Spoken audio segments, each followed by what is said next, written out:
Кашель входит в пятерку основных причин обращения к врачу за медицинской помощью.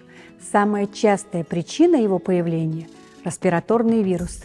Кашель может быть разным – сухим или влажным, острым или затяжным, но его появление, как правило, связано с воспалением в дыхательных путях.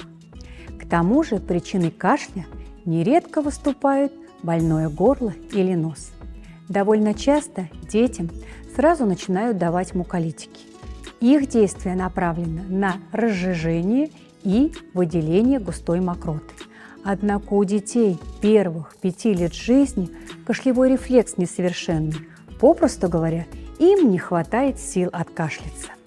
Давать самостоятельно отхаркивающие средства в этом возрасте опасно из-за высокого риска забить просвет бронхов и спровоцировать остановку дыхания. Целесообразно использовать препараты, влияющие на ключевую причину кашля – воспаление дыхательных путей. Вне зависимости от локализации воспалительного процесса можно воспользоваться универсальным сиропом Стодаль, обладающим выраженным противовоспалительным эффектом.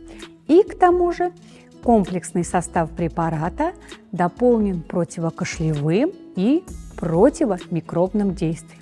Принимая его с первых дней заболевания, можно сократить сроки лечения с 3 до 1 недели, а также минимизировать риск нежелательных эффектов и осложнений при лечении кашля.